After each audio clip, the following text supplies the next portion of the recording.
కడప జిల్లాలో వైఎస్ఆర్సీపీ పార్టీ సంస్థాగతంగా బలోపేతం చేసుకోవాల్సిన అవసరం ఎంతైనా ఉందని ఎంపీ అవినాష్ రెడ్డి పేర్కొన్నారు. కడప జిల్లా పులివెందుల పట్టణంలో వైఎస్ఆర్సీపీ నియోజకవర్గ స్థాయి మండల గ్రామ కమిటీల సన్మాహక సమావేశం నిర్వహించారు. ఈ సమావేశానికి ఎంపీ అవినాష్ రెడ్డి, రాష్ట్ర కమిటీ కార్యదర్శి వజ్రభాస్కర్, వైసీపీ రాష్ట్ర ప్రధాన కార్యదర్శి ఎస్వి సతీష్ కుమార్ రెడ్డి పాల్గొన్నారు. ఈ సందర్భంగా వారు మాట్లాడుతూ త్వరలో గ్రామ వార్డు కమిటీల ఏర్పాటుకు సన్నాహాలు చేస్తున్నామని, గ్రామాల్లో కష్టపడే నాయకులను గుర్తిస్తామన్నారు.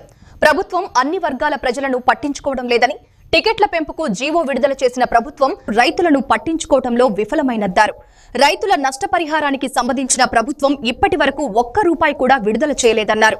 గ్రామ వార్డు కమిటీల నియామక అవగాహన సదస్సులో పాల్గొంటున్న మన పార్టీ పెద్దలు, మన వైఎస్ఆర్ కాంగ్రెస్ పార్టీ రాష్ట్ర జనరల్ సెక్రటరీ సతీష్ రెడ్డి గారికి, సోదరులు మదన్ గారికి,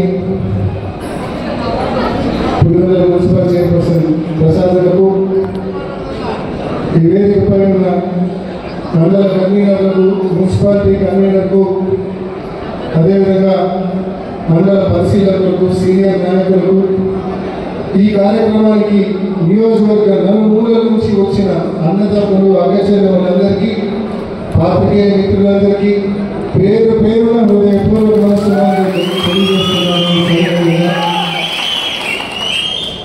మనం అక్టోబర్ చివరి మాసంలో పులివెందులలో, అక్టోబర్ చివరి వారంలో పులివెందులలో ఒక సమావేశం పెట్టుకున్నాం, వేపులలో ఒక సమావేశం పెట్టుకున్నాం. నియోజకవర్గంలోని అన్ని మండలాలు, అన్ని గ్రామాల మన కార్యకర్తలతో మనం మాట్లాడాము. రెండు అంశాల మీద మనం ఆ రోజు ఆ మీటింగ్లో నిర్ణయం తీసుకున్నాం. ఒకటి, మెడికల్ కాలేజీల ప్రైవేటీకరణకు వ్యతిరేకంగా కోటి సంతకాల సేకరణకు ఏదైతే మన ప్రియతమ నాయకుడు జగన్మోహన్ రెడ్డి గారు పిలిపించారో ఆ కోటి సంతకాల కార్యక్రమాన్ని విస్తృతంగా చేయాలని చెప్పి అలాంటి నిర్ణయం తీసుకున్నాం.